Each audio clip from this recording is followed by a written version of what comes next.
Hello Pokemon trainers, my name is Ruffled Rowlet and welcome to another video. Today we'll be counting down the top 5 best ROM hacks of 2017 for Pokemon. Now before we get started, for those who do not know what a ROM hack is a fan-made creation or a fan-made game out of original Pokemon games. There's usually hacked versions and they basically create their own stories out of the original Pokemon games. These are pretty interesting and today we'll be counting down the top 5 best ones in our opinions. Remember, it's our opinions, so it's what we think. If you do not agree with us, please tell us in the comments below. Either way, some of these, just note, are not out yet, are upcoming ones, and a few of them are already out in 2017. They were released, and a few were released at the end of 2016, but we include them in this list because they're so badass and they've been played more in 2017 than 2016. Either way, that's my long introduction. Let's start with number 5.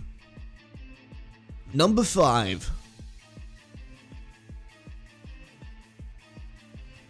Now at the 5th place we have ourselves Pokemon Amaryllis. The story of this game begins like this. You're in the region of Okai, a chilly, bumpy landmass located a great distance away from Kanto, Johto, Hoenn, and the Sinnoh regions. Okai is a wondrous place. It is characterized by its great variety of beautiful flowers and the new Pokemon that inhabit it. Recently, however, one flower, the Amaryllis, has been appearing in specific places in Okai, despite Okai not being its natural habitat at all.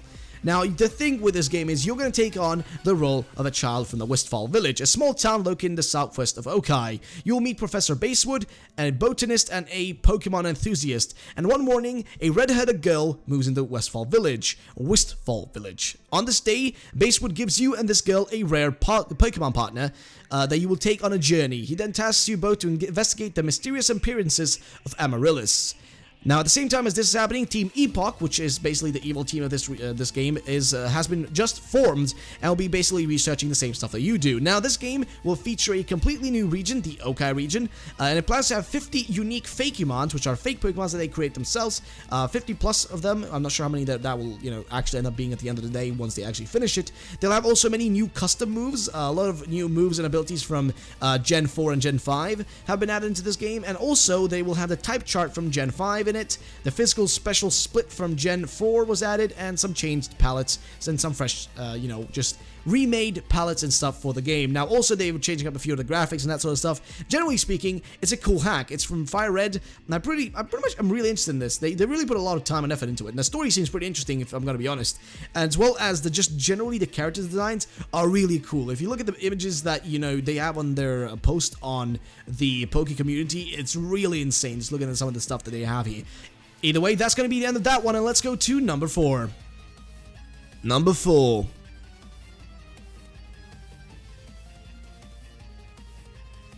Now at the 4th place we have ourselves Pokemon Unbound. Now here's a story. Welcome to the Boris region, a region rich in history. Many years ago, the Boris region fought a bloody war with the Kalos region. The people of the Boris region summoned a dark force to help them defeat their enemies. However, the war ended in defeat when the king of the Kalos region unleashed the ultimate weapon. With the war over, the Dark Force was sealed away, never to be used again. However, many years later, an evil organization simply known as the Shadows is bent on releasing the Dark Force again. Now, what you have to do is to stop them and save the Boris region from the ultimate destruction. Now, here are the features for this game. Updated graphics, of course. They have the Fire Red graphics have been updated to Gen 4 graphics, I'm pretty sure. Tiles have been included from that, overworld sprites and that sort of stuff. Everything is basically improved, and they've changed the graphics in the game from the normal Fire Red ones. They've also updated all the Pokemons in the game. They've added everything from Gen 1 to 7 into the game, which is really cool. They also included the Fairy type. It's impressive in the game, so that exists. They also added, they updated the move sets, the abilities, to closely resemble something found in like Sun and Moon and Oras, basically. It's pretty interesting what they've added. Also improved the mechanics in the game, such as, gameplay wise and that sort of stuff. Eggs hatch at level 1, and basically a lot of things have been changed in this game. They also included side quests, which is something I love. Side quests is always like just insanely cool to have around in a game, especially, in a ROM hack, which they put a lot of time into making these. They can be fun sometimes they can be boring, really depending on the situation, but side quests are cool, and there are many optional ones apparently in the Boris region. Either way, that's going to be number 4. Let's go to number 3. Number 3.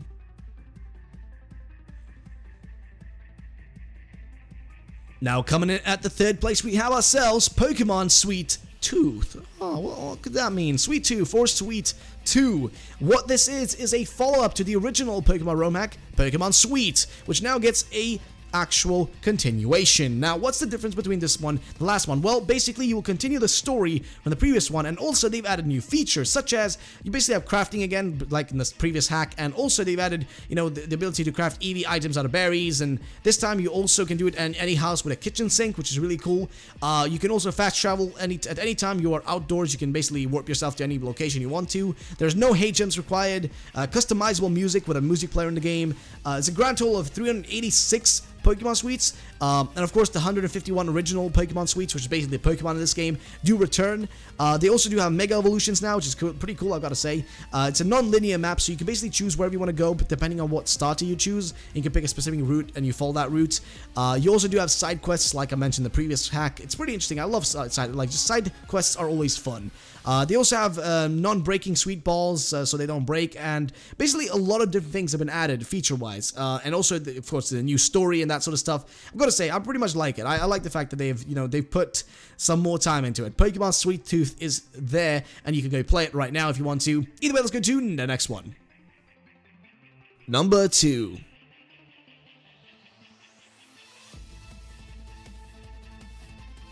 Now, coming up next is going to be Pokemon Prism. Pokemon Prism has already been released. You can already play it. It's been out since the end of 2016, if I can remember correctly.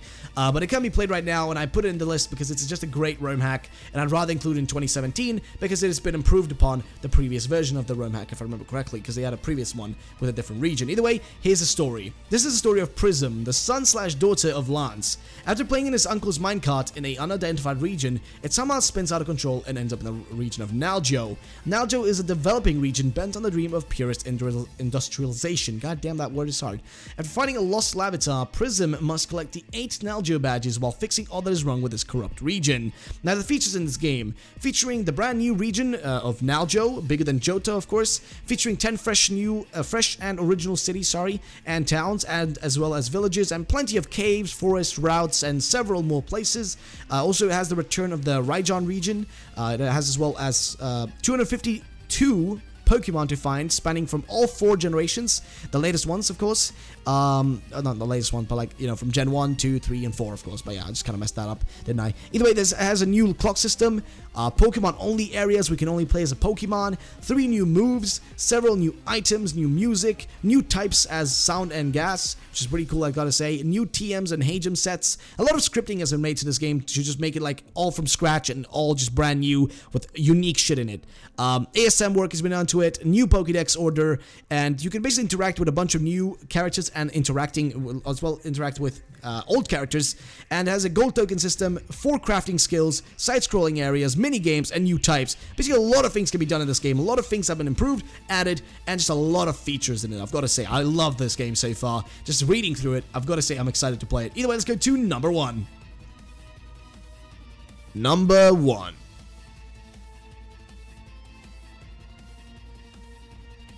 Now, coming in at the first place, we have ourselves Pokemon Phoenix Rising. This is the one game that I'm the most excited for. They've taken a long time making it. I really hope that they will release it in 2017. We still haven't gotten a full-on confirmation. They said they'll be working on it and they will try to release it in 2017, but we'll see if that actually will happen. Either way, Phoenix Rising, the Phoenix has risen again. Now here's a storyline. In a war-torn nation, you'll take your most important call to unite the Oracles against a force greater than the world has ever seen.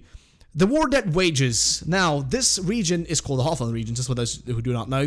For hundreds of years, the Council of the Oracles have maintained peace in Hawthorne. They established after a great war seen as a revolution to overthrow the tyrannical king who ruled the region. However, there are many who believe that the Oracles have become complacent and detached. Their integrity is challenged by a family led by a man who calls himself king, claiming to be the descendant from royal blood, the true heir to severity. The royal family promises to unite Hawthorne and develop into a powerful force among larger nations. Despite their oppressive distant past, people are beginning to flock to the side of the royal family. It's time for the High Oracle Anastasia to reunite her council and regain the grip of the peace, or surrender to the pages of history, opening once more. Now, Phoenix Rising takes place in Hawthorne, as you might know, and the game is very, very intense. So here are a few things in the game. Choice and consequence. As the hero, your mission will require you to make tough choices. Rarely will you ever be required to make a decision which has simply choices between good and evil. In a morally ambiguous world, your choices can affect the fate of others in different ways. Pokemon Phoenix Rising will feature multiple endings that result from choices you make throughout the game. Your decisions will have an impact on how this war wages and who remains on the top.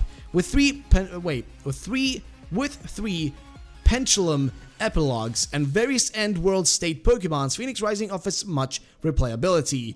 Now, the game is intense. There's so many things. Just the feature list is insane. So here we go. Features. Choice-determined gameplay. The decisions you make during the main quest lines and the side quests will have various outcomes. Rarely is it ever a simple choice between good and bad. It's a morally gray world. There is never an easy answer, which is so cool because no Pokemon game has actually branching storylines. None of them have. It's always straightforward. This has branching storylines, that's why I love this so much. It has multiple endings. It has a skill tree for Pokemon. It's so cool. It has a skill tree. It has difficulty modes in it, which makes it so much cooler if you want to do a hard playthrough in like a Nuzlocke version, but it's a hard playthrough. It has multiple save files, which is always appreciated. Save files are always amazing. It has a Pokestrap, which is a key item you receive during your adventure, packed with usable applications and utilities. It's basically the thing you have at the bottom of your DS usually. It has a quest system, which is insane. I love that always in every game. That is a ROM hack. It has character customization, which not many ROM hacks have, just so cool. Character customization, I love it. So you can basically customize the skin tone, the outfit on your hero, just in so many ways. They also have characters. One is called Alto, which is the male character. Aria, which is the female character you can play as. You have a character called Perrin, Regan, or Regan, and there's a lot of different ones. You can just read like everything about them in the comments, in the description. Sorry, I have a link to the website where you can read about this stuff. Everything they have made, you can just read into all of that. Either way, the game is just insane so far. I've seen so many things about this game that I think are so cool. The way they've made the play mode is insane as well. They made a let's play mode where it's just, you play for a certain while and then, it's insane. I've got to say, it's so cool and I really goddamn love it. I've got to say, I'm mostly excited for this game. Like, you cannot even imagine how excited I am to see Phoenix Rising. Either way, that's going to be the end of the video. If you guys enjoyed the video, smash the like button below. If you want to see more videos like this one, please let me know in the comments below. Do subscribe for more videos. And either way, I will catch you guys later. Bye-bye.